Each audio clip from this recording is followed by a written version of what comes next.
guest with me, coming in all the way from Texas. So we're going to have her remote into the studio. It's an amazing show, a special edition having her. The title of the show is called An Author's Mind. This is a young lady who is doing great stuff. So I'm getting ready to bring her into the show. In the meantime, make sure you share, tag, and invite. Let everybody know that we just hit live, and I'm so honored and privileged to have her with me today in the studio. And let me get ready to introduce her, as I bring her into the conversation. All right. So like I did tell you guys, this is Miss Sandra Kemayou, all the way from Texas. She is an author, a business strategist, a book lover. And I mean, this is a young lady who is doing big stuff, big things in her own rights. I mean, she just created, manifested, delivered, published her baby. Um, this is the book. I just got my own copy right here with me, and we're going to be figuring out exactly what she's talking about. The title is called The Business of You Hiding in Plain Sight. Miss Sandra, welcome to the show. Hi, thank you so much for having me. I'm so excited. Yes, welcome. I mean, it is indeed a privilege to have you here today. I know you are so excited about this baby of yours, but for most people who don't know, this is really not your first book. So this is your second published ISBN product. Number two in this calendar year. So you're doing big things, girl. Congratulations. Thank you so much. So I'm just gonna go and ask you real quick. Tell me what you consider, why this, basically it's your first book. Maybe share a little bit more about the book for us. Let us know, what the first book is and why this one really. All right. Sure, thank you. And thank you for everyone who is watching. Thank you so much. So, my name is Sandra, and this is my baby, and coming out tomorrow. So, I'm like super duper excited about this book. My first book was a guide on how to put together retreats. I put together women's retreat, and I figured I needed to put out all the information that I've gathered over the years, putting together these amazing life-changing retreats. So that was my first book. This one, The Business of You, Hiding in Plain Sight, like that's my heart. Like I share personal stories about how I grew up. I talk about my personal journey from hiding in the shadow to finally deciding to stand in the light. So the book has amazing tips, tools for all the women and men out there that feel like they're not living up to their full potential and that way. Absolutely.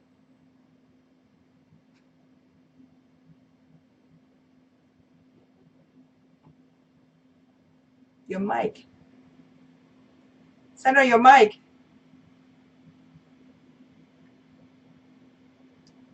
went off.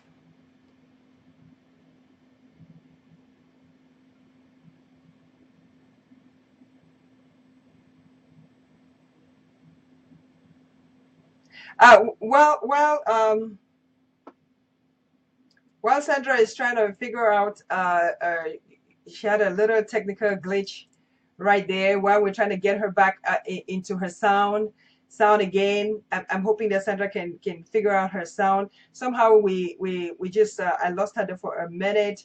I just want her to regain her sound back. She's calling in remotely. Again, she's talking about a book that she just, it's not yet, I'm privileged to have the hard copy in my hands, but it's coming out tomorrow, like she said, out of Texas. It's called The Business of You, and we're going to delve. Of course, we can't divulge everything about the book, but we want to find out from her exactly why that book, hiding in plain sight. So let's figure out.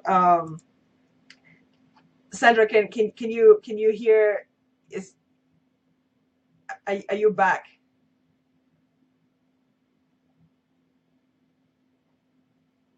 Sandra? Okay, so we're still not hearing Sandra.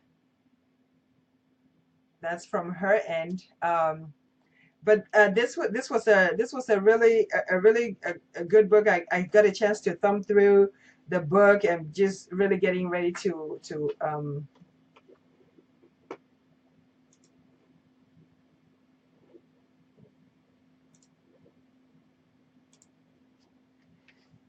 I got a chance to talk with Sandra a little bit about her book, and she was truly excited. Um, Hello, can you hear me? yes, Sandra. Can you hear me? Yes. Awesome. Okay. Okay, great. Yes. Sorry about that. Okay. Sorry, guys. I mean, we do have glitches every now and then. Your video, though, My video, you can't see me? no. Really?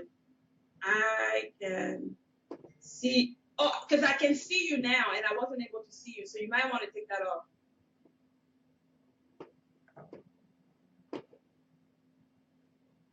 Okay, so this happens.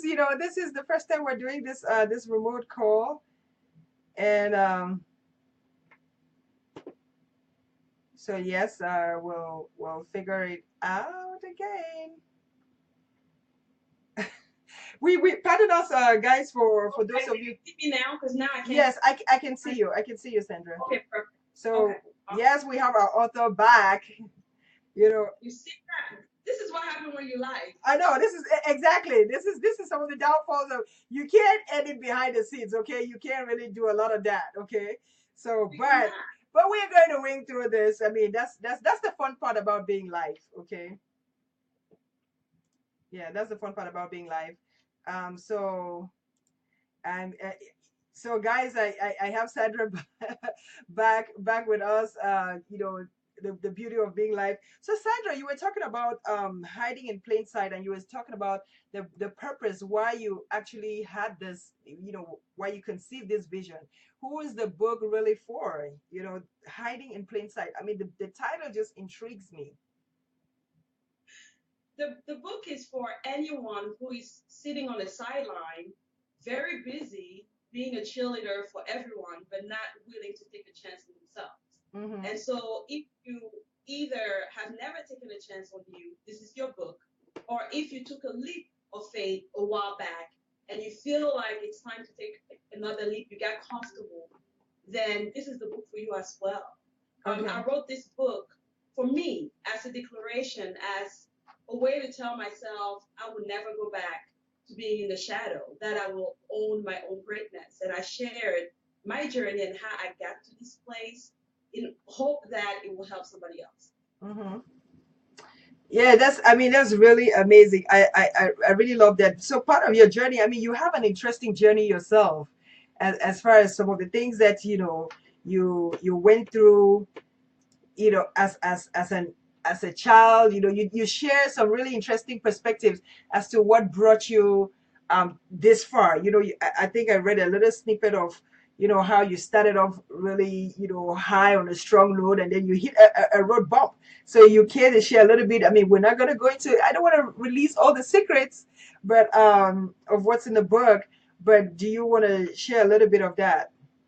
Sure, there's a chapter called The Weight of Expectation, and how, and for the people watching that grew up in an African home, then they get what I'm talking about. But from the time I was born, that my dad especially was, she's going to be a doctor, she's going to come and take over my hospital.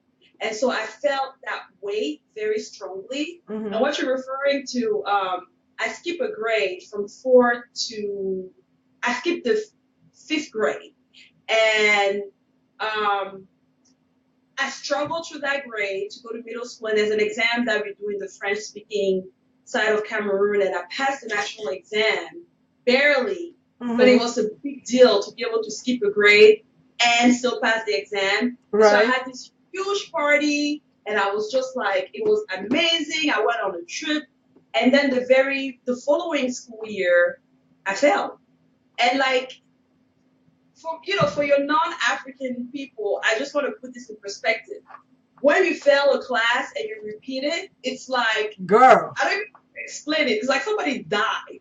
It's like it's like your life is over. Your family is ashamed, and everybody like in Cameroon You they can say ask that you again. You can say that again.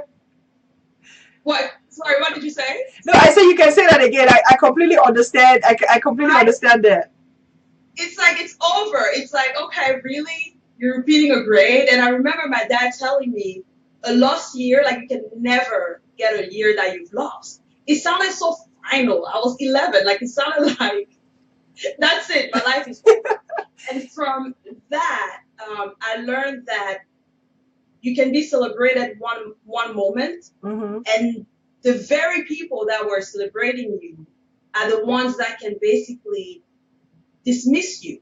I learned that there was a weight with being great. I learned Exactly. that if you're going to be great, you better figure out how to sustain it.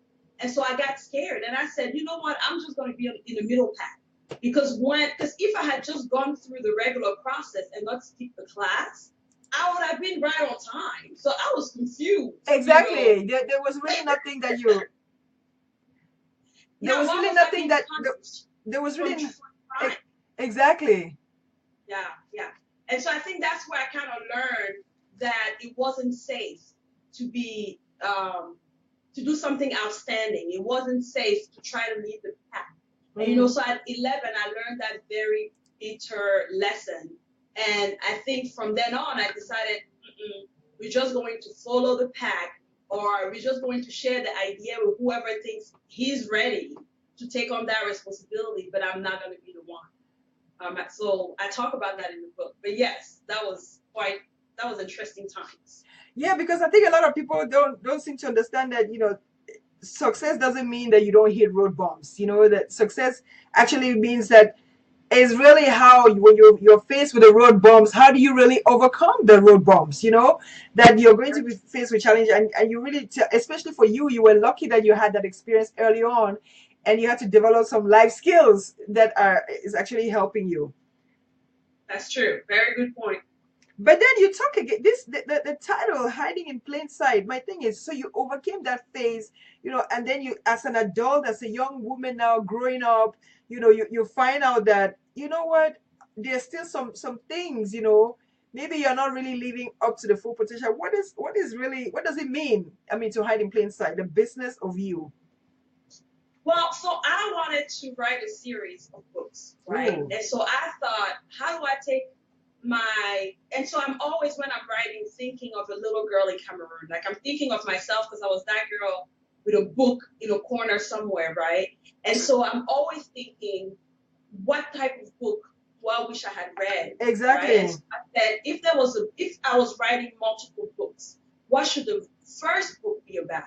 And I thought, you could write a book about so many things, business and so many topics, marriage and all these other things. But if we don't talk about the fact that a lot of the time we don't show up as ourselves, sometimes we are sitting in the right place at the right time, but we don't feel like we belong there. And so we don't take, those opportunities.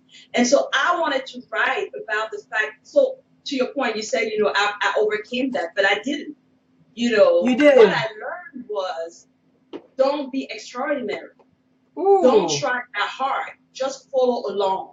Mm-hmm. And so for a long time, though I was busy and I was active and I was putting together retreats and I was on social media, I wasn't performing I wasn't giving 100% and I knew it. And so that's the key, right? It's not what other people say, because to everybody else, they might say, "Are you kidding, Diane? You have a show, you have a great job, you look happy. Why do you keep trying? Like you should just chill." But when you're not performing at 100%.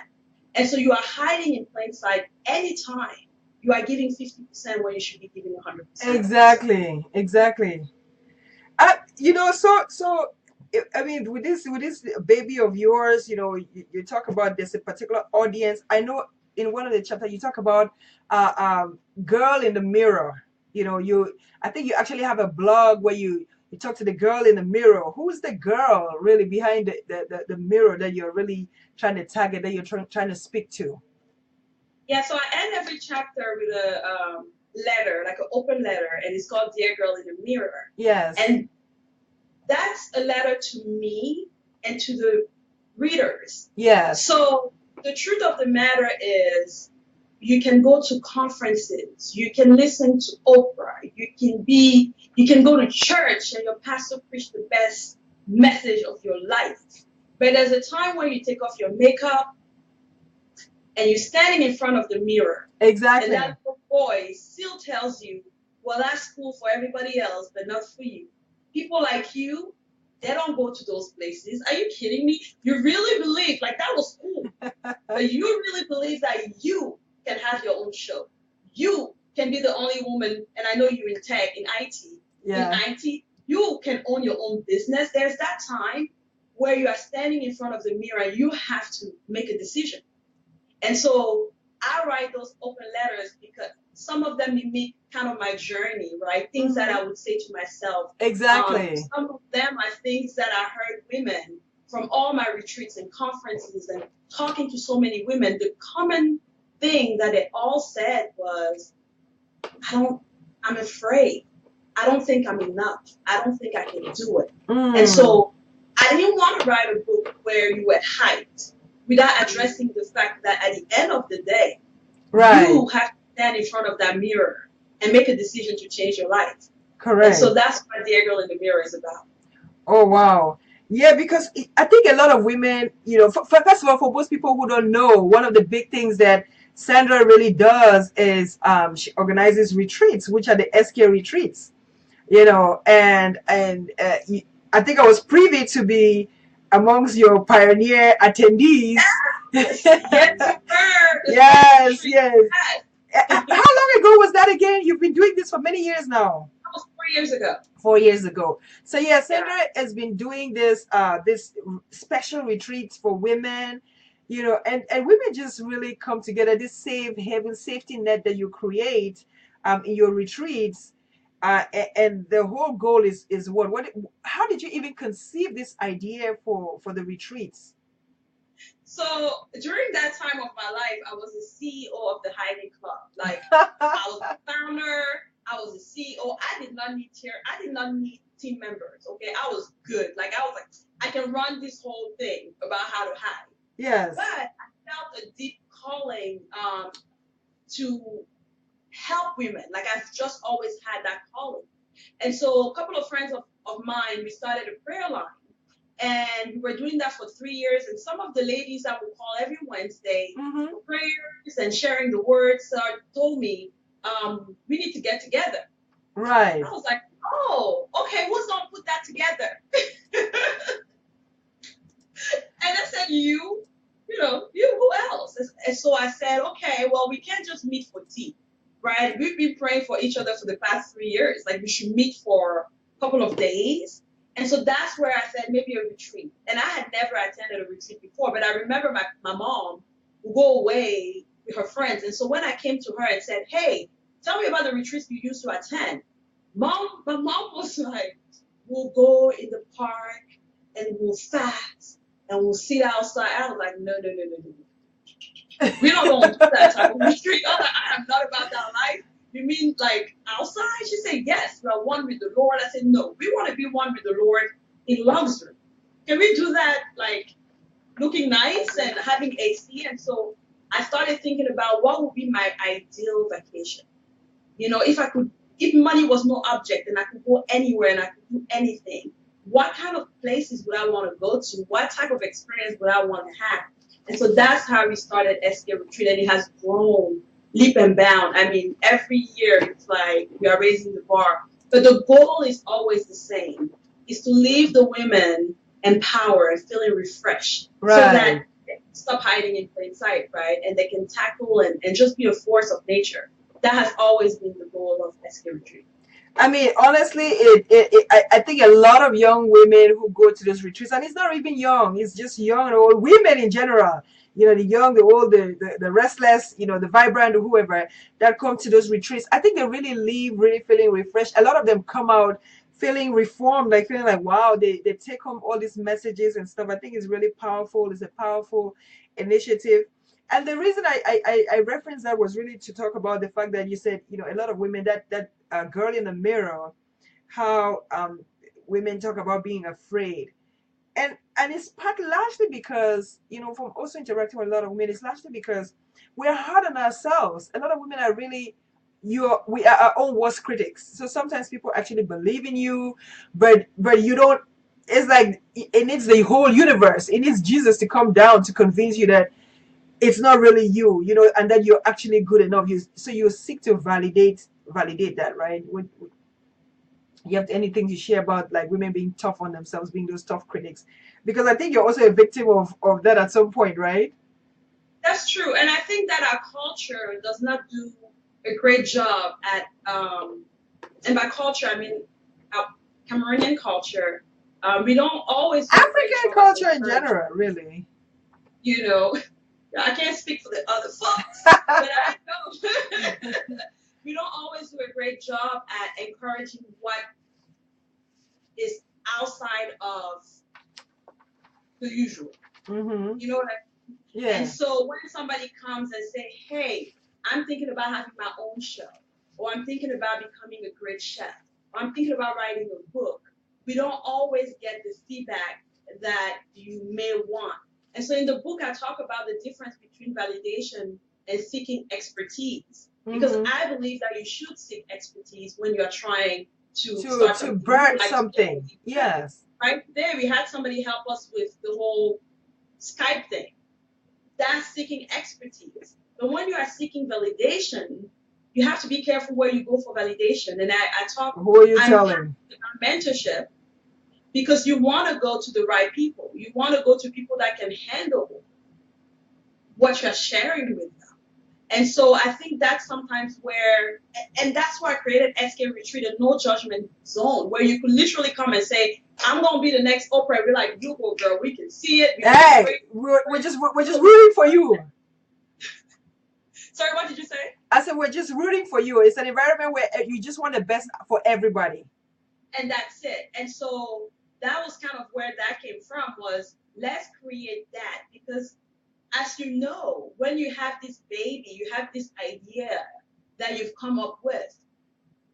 I use the analogy of pregnancy. It's like finding out, am I pregnant? Like the first 3 months, Yes. it's rocky, it's difficult. So one person just telling you, "Please, my auntie did that thing and it did not work," or "You can do that," Mm-hmm. that's enough for you to say, "Never mind, I'm going to give up." And Mm. so being more encouraging, if there's one message that I would like to share always, is, if you have somebody that comes to you with an idea, just be more encouraging. Just saying, "You know what, I may not see it, but nobody saw Uber. Like nobody got it. Yeah. But No. look at No. them today. Hey," you know. Yeah. No. Nobody really saw that concept coming. So a lot of times you underestimate the concepts. The thing is, people, they're not the ones seeing your dream. So No, sometimes the dream is in your head, and even the way you convey the message, sometimes it may be hard for them to even understand because they've never seen it. So no. until you begin to execute it, then they can relate to that dream, what you're talking about. I think when people talk Uber, they were like, what the heck does that even mean? It's not going to Right. work because they could Imagine not it. visualize it. Yeah.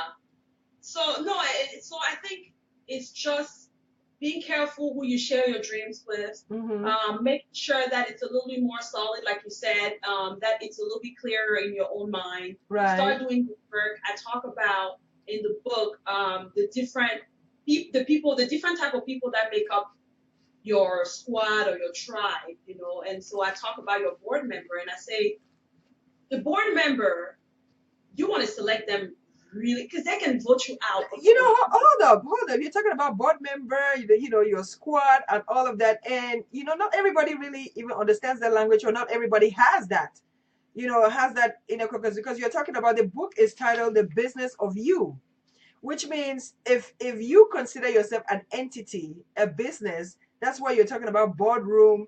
For the average person who hasn't done corporate world, they may not relate to all that lingo. So how does it speak to the everyday girl, maybe who has not had that experience yet, or is just starting out and just picked up the book and is trying to understand?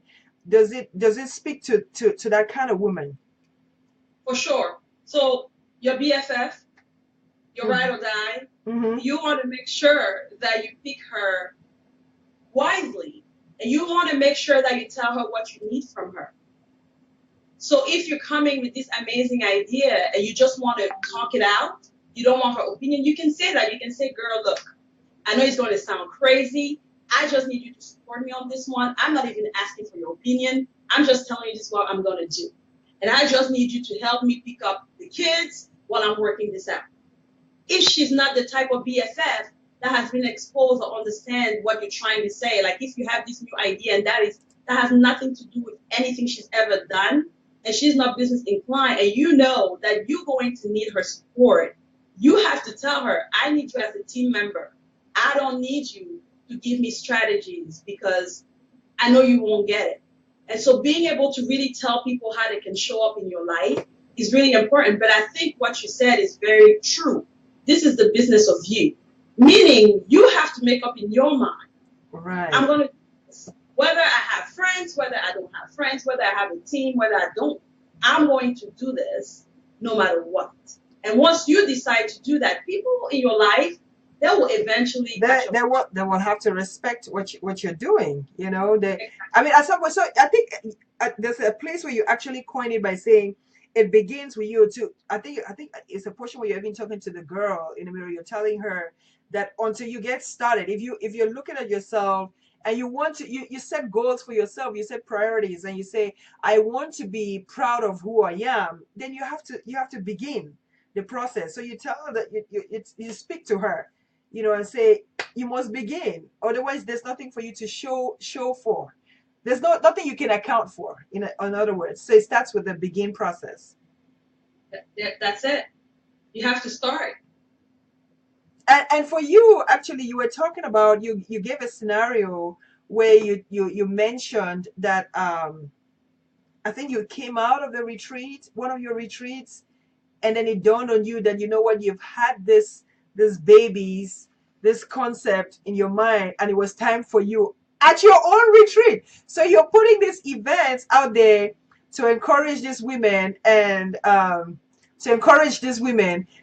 and then at your own retreat you have your own revelation. You say to yourself, it's almost like, okay, why am I telling people go do this? I'm moving, pushing them in the right direction to go do things, yet I have my own list of things that I haven't done. And so I think it's sort of like the moment where you had your own aha moment, you know. I did. I did. I've been meaning to write a book for 25 years. The first time I tried to write a book, I was 7, and I was, don't count to figure out my age. Well, I'm going to do the math, okay? I was 7, and I was sitting down next to my dad with a pencil and a notebook, and I was asking him about his life. I wanted to write his autobiography. And for a month, every night, I'll be like, okay, what happened when you were 5? What happened when you were 6? What happened when you were 8? How did you meet mom? I would write it all. He said he found it, so I can't wait to read it out. And so I never completed that, ever. And ever since then, I've been meaning to write a book. Like, if you met me 5 years ago, one thing that would be consistent is, I'm planning to write a book. 3 years ago, I'm planning to write a book. I'm getting ready to write a book. Oh yeah, a book, that's amazing. And I will go to all these, I love books. I have so many books. I will go to book signings. And I just thought it was the most amazing thing. I just didn't think I could write a book. I felt like writers are people that own a house in Colorado, wear a robe and some socks, and look out of their bay window and type, drink some tea. So I kept saying, at some point I was saying, when I can go to Colorado for 2 weeks, I'm sure I'm going to write a book. Exactly. So Exactly.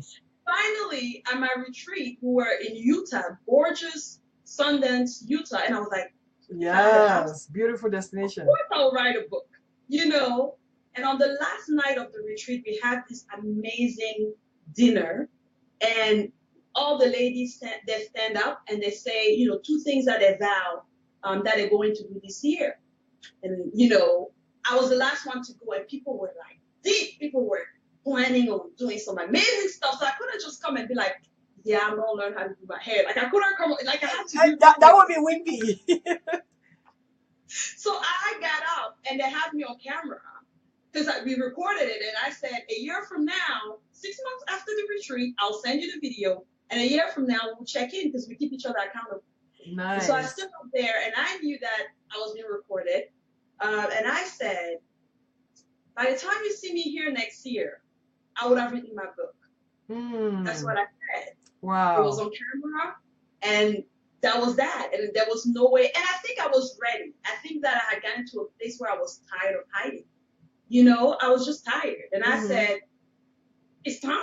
I was ready. The process for me had started about 8 months prior to that. Yes. And so by the time I stood up there, I knew I meant it. I knew I was ready to just change my life. Like I had started, but I knew I was done hiding. Doesn't that speak? I think that just gave me the chills because it just speaks to the fact that sometimes when you set out to help others, you think you're really helping them, and then in return, you actually benefit from the help. So giving actually is beneficial. I know for people who don't know, Sandra is also a woman of God by faith, ordained minister. And I think you understand the principle of, so you wear many hats. I think for it talks about you. So you were out there. Here you were just in the field, in the work field, just saying to yourself, I have this burning desire to help other women. And in the process of helping other women, then you discover other things about yourself. So it's like you're growing along the way. It wasn't so much that you had everything that you needed to do. You were not 100% equipped. But you started with the dream. You had the desire, and you say, you know what? I'm just going to get started. And now your helpers began to locate you. They began to find exactly where you were and took the dream to another level. Wouldn't you agree? I'm so thankful that you talk about not having everything you need. Yes. Because I never want to present a perfect image. I am I'm tired personally of the perfect lighting and the perfect selfies and the perfect children and the perfect life that social media portrays. And people are sitting on the sideline saying, when I get married and I have 3 kids and I can do my makeup, then I will start my YouTube channel. Then I will start helping people out. And so I never, ever want to be one of those people that they look at and say, yeah, when I have it together like her, then I'm going to start. Because you have to start with where you are, with what you have. You do. When I did my first retreat, I was looking for everybody else to do it. It's just that there was nobody else. And I had to be obedient. And you're right that for every retreat I've ever put together, I have been so blessed by it. And I tell the ladies all the time, you think I'm blessing you? You are such a blessing and such a gift in my life. Yeah. And so, yes, when you are doing that act of service, when maybe you're not making money yet from your gift and you keep serving and you have the right strategies, but you have the right heart, you will be blessed beyond your wildest dreams. That's awesome. And then you also talk about you really talk about matter of fact, throughout this process you got to launching another venture. You have a business consulting company right now, business strategies. You call yourself a strategist. What does that really entail? Because you're talking, and the book actually I think would align with that business as well, because you're talking about the business of you. So it just makes sense that you're a strategist. So how do you incorporate some of the lessons of that in the book? Can people feel like it's a resource tool for them that they can go to and benefit from this guide? From not this guide, you had the guide. Now this is the story. This is the book, the manual. Definitely. So for me to talk about where I'm at today, I have to kind of share how I started. I talked about my dad and my mom, but a lot of people don't know, but both of my parents are business owners, and so I grew up literally. I've never seen somebody go to work for somebody else. Mm. And so my dad is a medical doctor. He owns his own hospital, private hospital, and my mom had a security company. And so I literally grew up in business. Like my dad had that as his primary business, but he had a soap company. He sold pineapples. He taught me that you want to have multiple stream of income. Always. You're So right. I started my first business, I was 12. Like, I was like, wait a minute, wait, what? I can sell that for 3 times the price? Mm-hmm. Where do you buy that at? You know? And so I've always been in business. I've always loved business. Something interesting happened when my parents got a divorce. Mm, I saw my so dad business. okay. Mm-hmm. I saw my dad business thrive. Like, he kept going. It was just like, oh, I had a divorce. Let's go to work. And I saw my mom not being able to really grow her business as much as my dad did. And I thought that was really interesting. And I Wow. think that part of the reason was mom never really quite recovered from the divorce. Wow. And so I learned from that your business is only as healthy as you are. Wow. That's a deep nugget. Because you bring you wherever you go. Yes. And so you have a lot of coaches and experts that will come to your business and they'll do an amazing job, but they're really about the business. They're about the numbers, they're about the profit, and that's it. They're not about you, what's going on at home, what's not going on. And so what happens is you bring these people in or you attend these seminars and they give you great tips, or this is how you grow your social media page. Well, the issue wasn't that you couldn't Google how to grow your social media page. The issue is that you are comfortable hiding. Ooh. And for you to really promote the way you need to promote, you need to face that issue. You need to confront yourself, girl in the mirror. This is what the girl in the mirror, look at yourself and face that reality. Yes. And so we can't just look at your business as a separate entity from you, because you are your business and it has your DNA.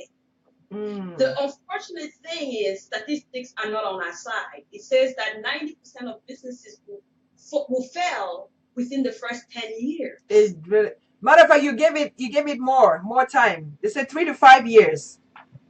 Are you serious? Yes, especially That's small businesses. Mm-hmm. And what I learned from my dad was strategies.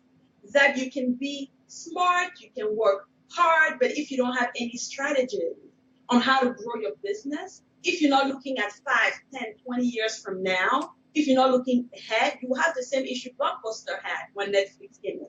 And so as a business strategist, which is kind of different from a business coach, because a coach is very focused on the here and now. How do we turn this business around? How do we just make sure that you're profitable? But he's not really concerned about the fact that you can't say no, the fact that you can't fire anybody, the fact that your husband has a position in the company that he shouldn't have. He's not looking at that. And so as your business strategy, your partner in the life, I look at all of that and we map out a strategy, not only for your business, but for your life, so that you can have a balanced life. Is this the business you should be in? How do we grow this business? Because I love this quote that says that if your business requires you to be present, you don't have a business, you have a job. So how do we get you out of a job? The lifestyle that you can see your kids grow up. How do we balance it all? How do we build a strategy around your life so that your business can thrive? So that's, my baby. I've worked with, a bunch of stuff so far. It's been amazing, great results. And so I decided it was time to take that public as well. Right. No longer hiding. We need to take that public as well. And it's been a blessing. Again, like I said, my clients, that you spend so much time talking and working together that it become part of your family. And so we've seen amazing results. I've seen things where we were able to double income, revenue in a month. Wow. Yeah, so it's been amazing. But again, it's a partnership, right? Are you ready? Exactly. Are you ready to have the deep conversation? Because when I come into your business, what I tell you is, I need to know where all the bodies are buried. Where they at? Those are the questions that nobody really wants to confront. You know, Yes, ma'am. you're excited But I about the got to know. I business. got to know what I'm working with.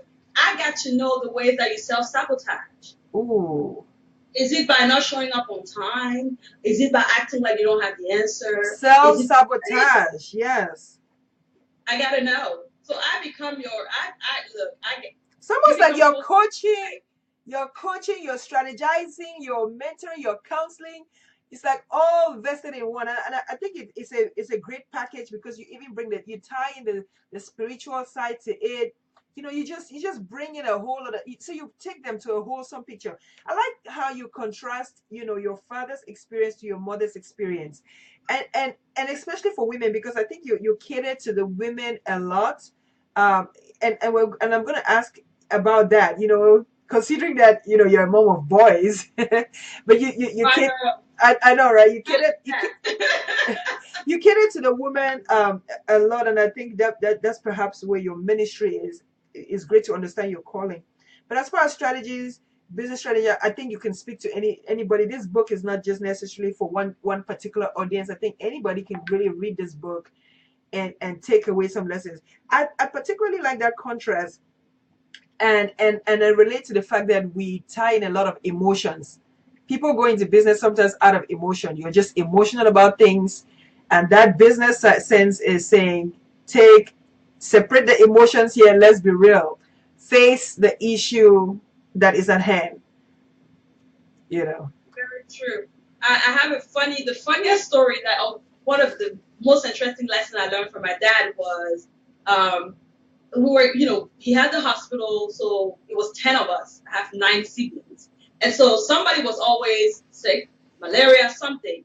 And what was interesting to me was every time we would go to the clinic, and if we stayed for a night or two, at the end, my dad would go to the front desk and he would pay. He would take money out of his pocket Mm-hmm. and pay. I'm like, wait. You own the company. Why are you paying? And he said, I have to pay to balance my books. This is not, you know, the tummy show. This is a real business. And so I think sometimes as women, we don't always, like you said, it's emotional. It's no, it's my cousin. Well, even if it's your cousin and you're going to do it for free, you need to write that down. Where is that showing? I need to know. I need to understand all of that. How is it a nonprofit? Are you in business to make money? Do you have a position we make? A lot of people don't really want to make money. A lot of people have very negative connotation with Did money. you say a lot of people don't want to make money? Oh, a lot of people don't. A lot of people will say I want to, but they don't want to. A lot of people self-sabotage because they have this belief about what money is and what rich people are. Oh, it's Yeah, hard to actually, live. some people they fear of wealth. So it's ironic, but people actually fear the growth. Yes, they do. They Mm-hmm. really do. If you think that the most people like you can make is $1 million, I remember listening to Lisa Nicole. She's an inspirational speaker, I know, and Lisa. she said she had this limiting belief about how much she could ever make. She didn't think she could ever make $1 million. And so what happened was that year she made about 900,000, and it was about July. So she decided I'm just going to take the year off. She didn't realize it was because she was unconsciously sabotaging herself. Mm-hmm. But usually she was like, no, I'm taking the year off. I'm so tired. The thing with excuses and sabotaging is super sexy. It's super smart. Like nobody comes and say, yeah, I'm just scared, so I'm not gonna do it. It's always like, I'm busy, I can't handle it all, the pressure of it all. And so being able to confront those things and really Right. ask yourself the hard question. If you really want what you say you want, why are you not there? Is it because you don't Ooh, know how? why are you the big question? Why are you not there? And the answer lies within yourself, really, the truth Yes, should be told. And if you don't know yes, the answer, that's where you would come in, Miss Strategist, to help them dig through to find that answer. But I exactly. mean, I want us to go back to hiding in plain sight, guys. When we go back to hiding in plain sight, you're actually going to be the book is going to be available where on Amazon. Amazon, Starting what Amazon. tomorrow?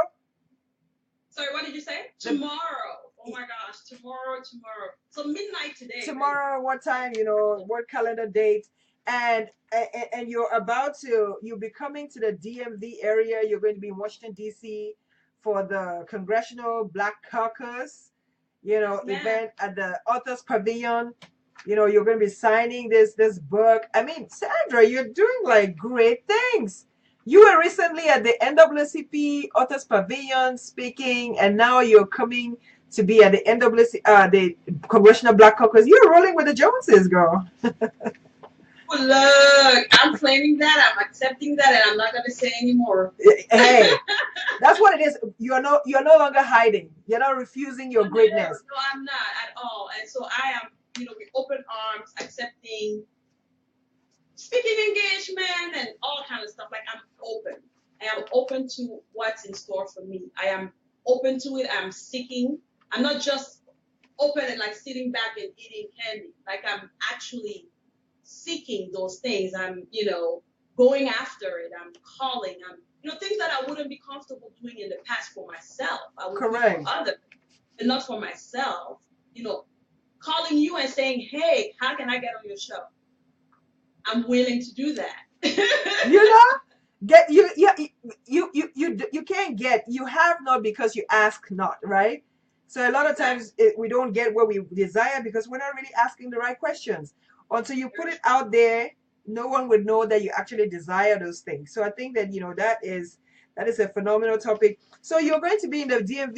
You want to share where the event is going to be to the audience watching.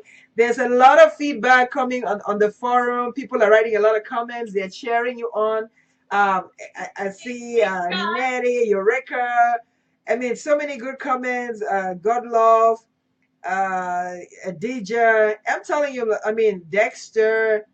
Shout out to Dexter. There's just so many people coming on live and sharing some good nuggets. I think there's good karma rolling in the atmosphere for you. Oh, that's awesome. Those are my people. Look, I have my peeps.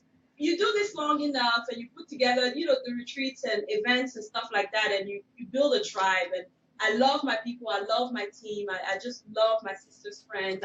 I just, I honestly believe that if you put out positive vibes out there, that's what you get back. Of course, you're going to have the comments and whatever, but as long as you are doing it for the right reason, and you love on the people that are there for you, then that's all that matters. I mean, I just I couldn't be here by myself without an amazing team.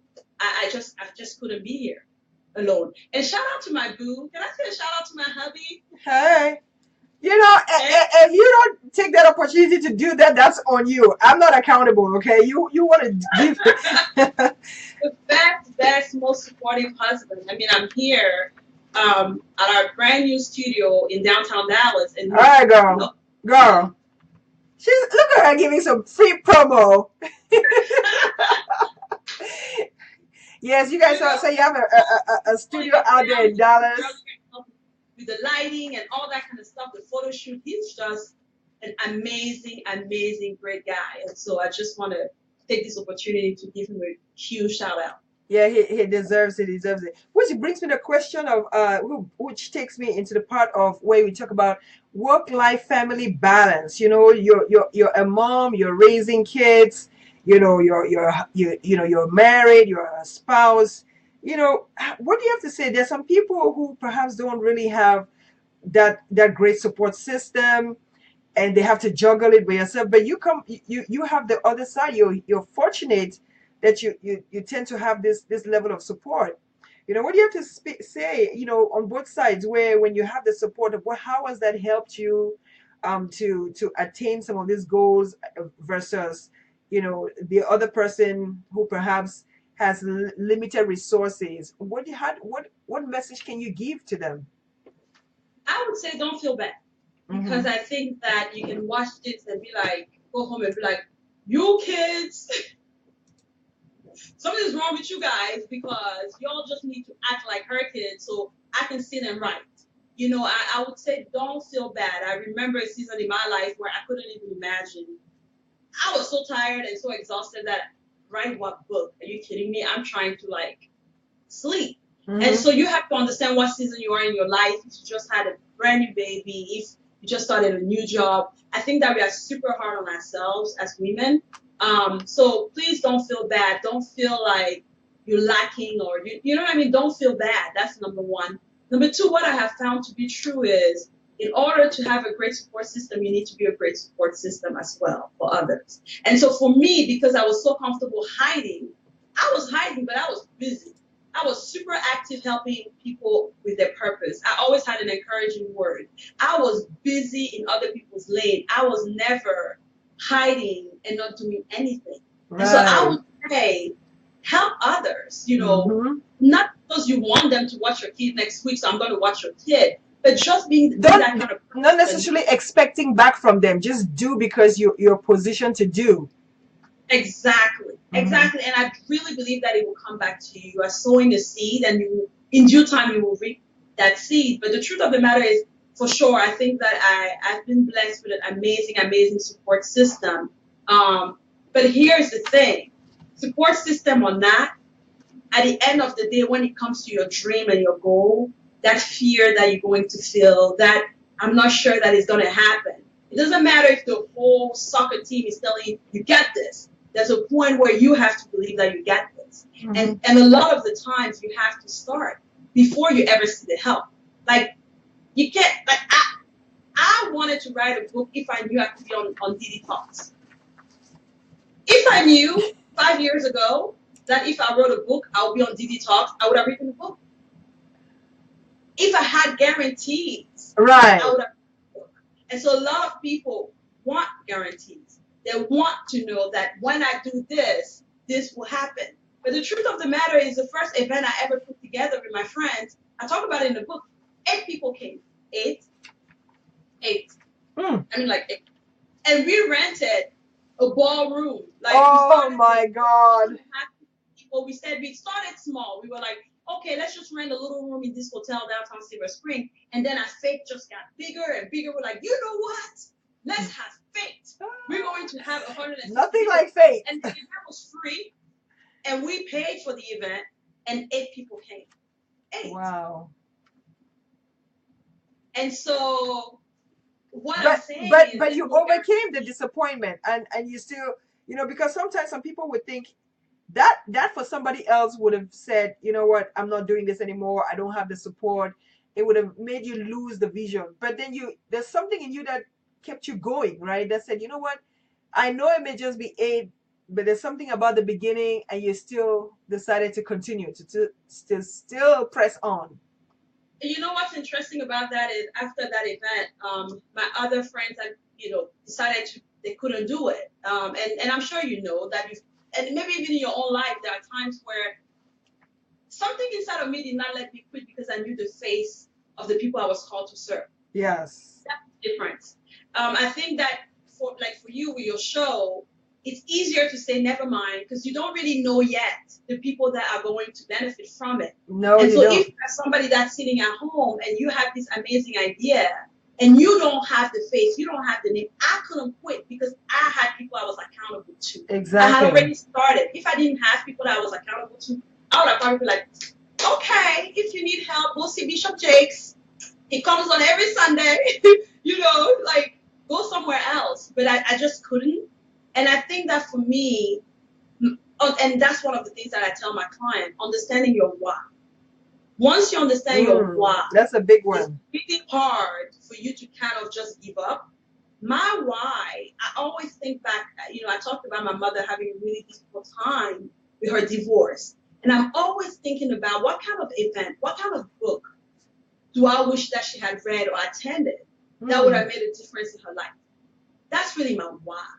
You know what I mean? And Right. so it's hard to give up on that. It's hard to just be like, who cares? Because my why is so strong. It is so strong. It is deeply rooted. And I truly believe that when we know better, we do better. And really at my core, I am my sister's keeper. So that's not something I can just shake off. That's not something, even there are times that I decided I'm going to take a break. And I did. There are times when I was like, you know what? This is not going to work. Let me just get serious. Let me do something serious. Like, let me do Exactly. something. no, something serious and nothing, regular. nothing wrong with that. Ain't nothing wrong with being serious every now and then. But Sandra, I have like a couple of questions before we round up. I want to talk about, being a mother. You're nurturing, you're raising young boys, in this country. Boys like girls, either ways, they come with their own challenges. And like I said, you speak to a lot of women. What message do you? And I know you get your boys involved a lot. I mean, you and your husband get them involved in the businesses that you guys do.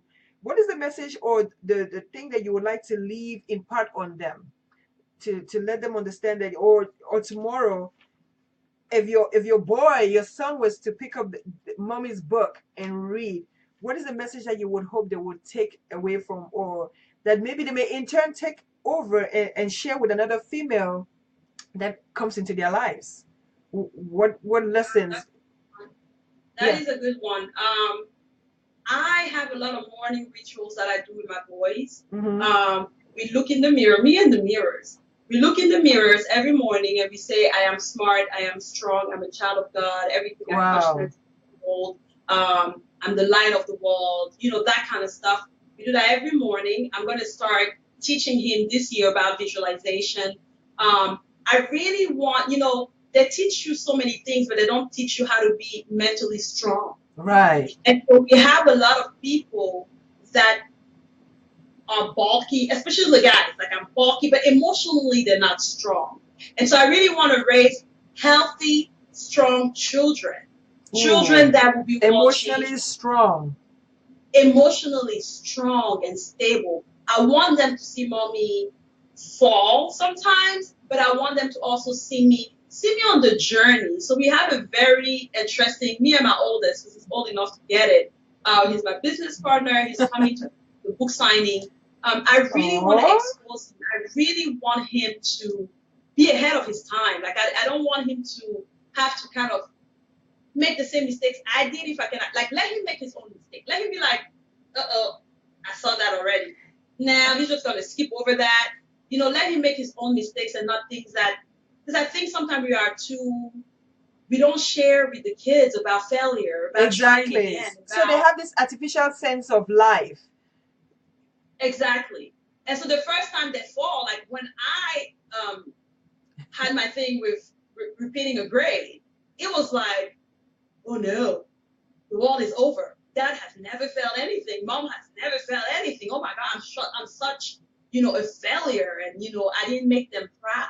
And so I wish somebody had said, okay, my dad was super smart. I wish he had said, though I was super smart, I failed this one time at this. And I think parents are scared that if they do that, then it gives the kids a license, Permission to also flunk. permission to just. But I think that there's nothing like having an open, truthful conversation or conversations with your kid. I just want to raise good people. You know what I mean? I Yeah, just, good if there's nothing citizens, else, essentially. yeah, I just want them to be good people. I just want them to be the kind of people that would say, look, I'm about to start this revolution up in here because, I'm not thinking about me, but I'm thinking about the people that are coming after me. Wrong is wrong and right is right. I'm going to stand for what's right. Like, to me, that's more important than having straight A's and signing with the NBA. Like, that's cool, but can you be a good person? You just be kind. So Exactly. that's kind of the struggle. And I want them to be proud of being African. I want them to be proud and understand the culture, and just walk in the room Exactly. and know that if I'm in this room, I belong here. And never have to kind of second guess. Ooh, Um, that's quite essential. I think that I like the fact that you say you call your son. How old is he? The oldest one? he's 9. His name He- is 9. He's like, I like the fact that he's having an early head start, and which, from all indications, you also were privy to have an early head start. So perhaps maybe the message here would be, just because you may be coming from a background where you were not really exposed to some of those things, and you're getting in at maybe a later stage in life, that doesn't mean you're disadvantaged. It just simply means you may have more to catch up on. But like you say, there's room for consultation.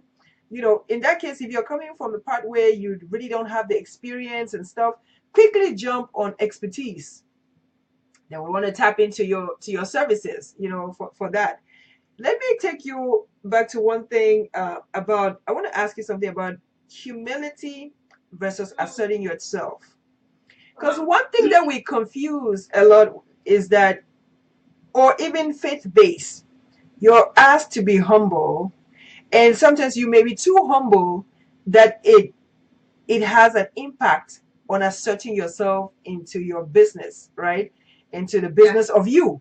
So you're caught up between, should I stay too humble that you don't really speak about yourself? And I think it ties into your vision of hiding in plain sight. You're so humble that you're actually really hiding. So what you call humility is really hiding. You're really hiding from something, and people may think that that's humble. Do you have something to contribute towards that? Yeah, Because I know sure. you. I Yes. think that it depends on what drives you. Yes. What is driving that humility? Mm. There are times where it's better to be quiet and learn. Humility is I really believe that you should be humble. I really believe that it's better for people to kind of discover you than for you to walk in and just start making a bunch of noise. I think that when you are coming from an authentic place, a place of just self-confidence about who you are, it doesn't have to be loud. It doesn't, I heard about, I think it's Nelson Mandela, I think, who said that he was always the last one to speak. You know, he would never, if he asks you, Diane, what do you think about this? Or he's in a meeting. He said, what do you guys think about this? Or how do we change our country? How do we change this family? Whatever the issue is. He will allow every single person to speak, and he will wait to be the last one to speak. I think that's such an amazing lesson on humility. But he spoke. He He didn't spoke. say, He I'm did. too humble, so I'm not going to say anything. Now, if you have nothing to say, that's different. But anytime you say, I don't know when you really know, that's not humility. You are hiding in plain sight, my friend. Mm-hmm. Anytime you say no when you mean yes, that's not humility. You are. Oui. And so you really have to understand where that comes from because, like I said, we are very smart with our excuses. And so, yes, if somebody said, hey, but you were sitting next to Oprah, you didn't say anything, Diana, you say, Oh my gosh. like, I'm just so humble. Well, nobody's going to attack you on the fact that you're humble. So that's such a smart excuse. You know what I mean? That is so smart. Exactly. What is excuse and what is reality? I think it really depends on what's driving you. And so I would really encourage all of us to really start investigating when you feel like, okay, I'm at a plateau, I'm at the same place, I'm not moving.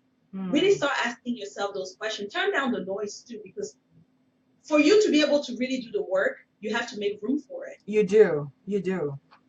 You do. Sandra, I mean, I think this was a lit conversation. I want us to go back. I mean, guys, Sandra is going to be in the DMV, or I mean, for those of you in Texas, she's actually in Texas. The book is available. You may want to share, give them details as to how they can find the book. Online. Just share some details and let them know where they're going to find you this week for the book signing. For those who live in the DMV area, give us some more details before we kick off. We Awesome. log off. Yes, I'll be in DMV, which is really my hometown, y'all. So I'm Ah, Maryland girl. home. There's no place like the DMV. And so I'll be at the convention center in DC on Friday at from 1 to 5. And I'll be speaking on an amazing panel about business. And after that, I'm going to be signing my book. It's my first book signing, you guys. There's no better place than DC to have that at. There's no better place than the convention center to have that. And I hope to see all of you guys like come, give me a hug, cheer me on. Like I can't wait. We get a bad rep that we don't always support our own. But we're gonna come out and support you. We're gonna come out and support you, girl. I want to first of all say that has not been my experience. My people have been like, they've been there for me. And so thank you so much for changing that stereotype.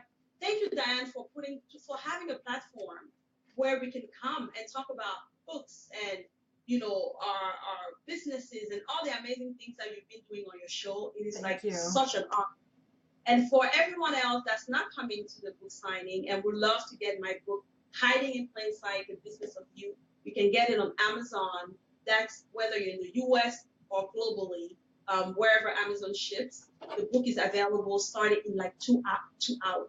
2 hours, the book will be available. So you just go to Amazon.com and you type in either my name, Sandra Kemayou, and I will come up, or you type in the title. It is The Business of You, Hiding in Plain Sight. And you just click, if you have Prime, in 2 days you get the book. Look at God. 2 days. And so please let me know what you think. Take pictures with the book, and hashtag is the business of you. Let me know what you think. Make sure you review, you comment on Amazon. Let's do this. Let's do this. Come on, let's go. So Sandra, thank you so much. Thank you so much for coming to the studio today. I was excited about having you here live with us in the studio today, coming in all the way from Texas. So we look forward to having you in the DMV, back visiting your hometown again. And I hope that guys, you will go out there and support Sandra for this amazing work. Just writing a book, in the author's mind, writing a book would what it really means, or any project for that matter, anything that you've been harnessing, nursing in your mind, in your spirit, that you want to release and stuff. It may have to take you quieting, silencing the noise. Okay, you may have to zone out. Go to a quiet place, sit and reflect, and think upon yourself, and ask yourself those internal questions. What is it that I really want to do? Write it down, make a plan, execute it, and stuff. And one of the things that I learned from Sandra, or not really learned, but one of the nuggets that she shared today was really about being prepared on the question of humility, really being prepared at any given time. So there's a difference between really being humble, because what is it that you're really hiding away from? Just hiding is really internal. There's a lot of things that we're running away from, and we mask it. Sometimes even by laughter, we mask it by so many different things. That we mask the stuff that we hide away from, that we run, that we are unwilling to confront. So the book really delves into a lot of those issues, and I think that it would be beneficial for all of you to own your own copy, so that you can tap into, and she actually gives you tools, or equips you with tools of how you can overcome some lessons that you can do to master overcoming those I would call it weaknesses, really. How you can overcome that, and turn it around for your benefit. It's called winning strategies, really, to turn it around. So it doesn't matter where you are, where you're positioned, there's a solution out there. And the solution sometimes may mean, talking to people directly, or picking a book. A lot of people, they say, my people will perish for lack of knowledge. And lack of knowledge means what? That we are not picking up books, we're not reading enough, we're not going to those libraries, we're not doing enough research. There are so many nuggets, so many wealth of information, riches. The secret to so many things are hiding in books. And you can only really get to that secret, know that secret, if you really picked up the book.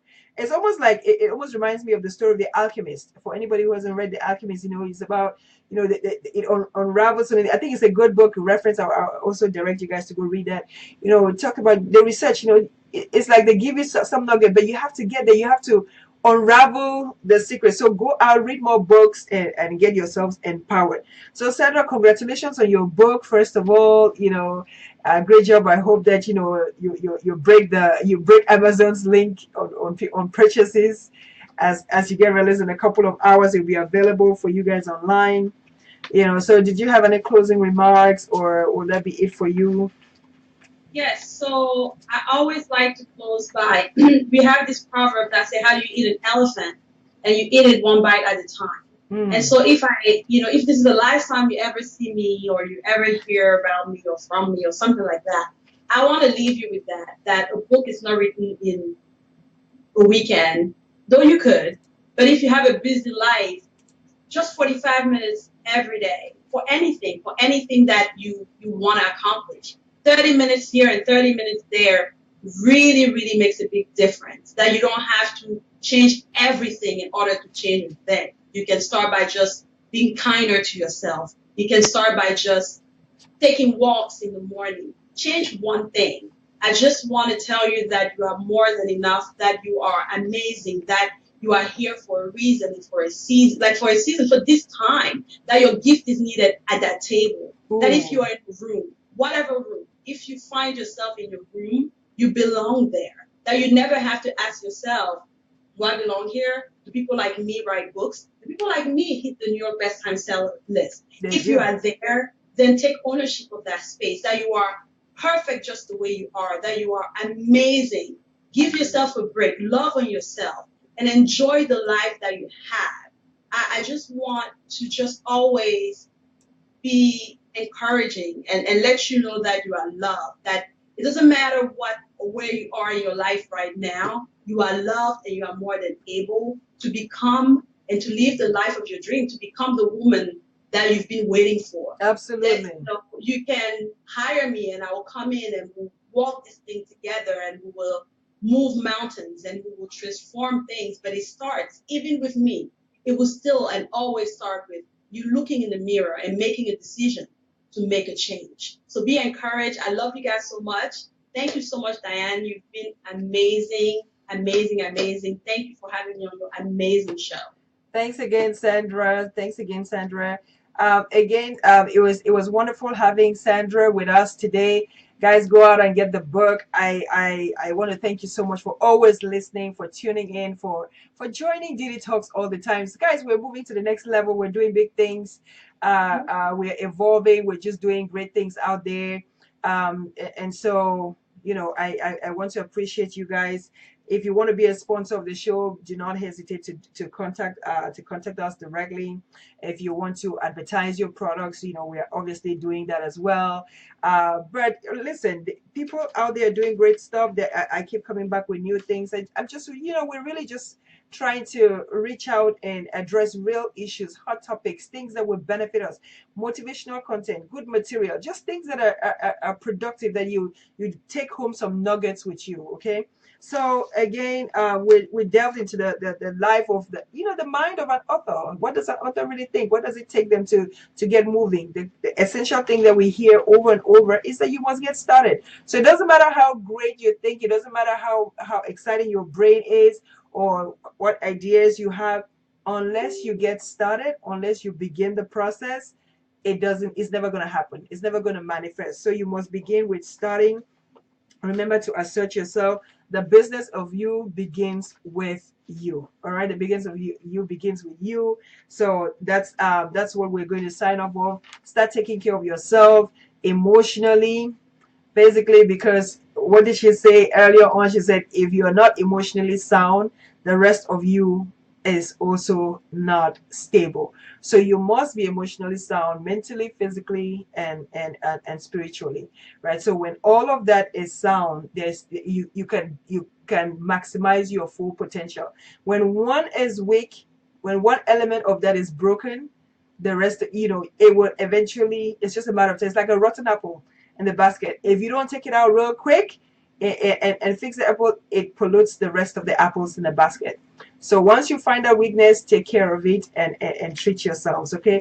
So guys, it's been real. It's been awesome having you guys. I feel so privileged. And I look forward to having you on the next edition of the show. Make sure you come back and stay tuned. On that note, guys, I'm going to sign off. And I always want to let you know that I always want to sign off by telling you guys that Diane, if nobody has told you that they love you, I always want to leave on that high note. That remember that if nobody has told you that they love you, first of all, the Almighty loves you. But Diane, personally, I love you, and I love you with the love of God. I pray that you have an awesome evening and you have an awesome rest of the week. It was a Monday, so we started a week on a high note, and I hope that you finish it strong as well. Go out and intentionally make it a great week. All right, so Sandra, once again, ciao and see you guys. All right, so that's it. I will be signing off in just a minute, and I want to go back to Mbe. His song is called Rendezvous. I want to leave you on that note with Mbe. All right.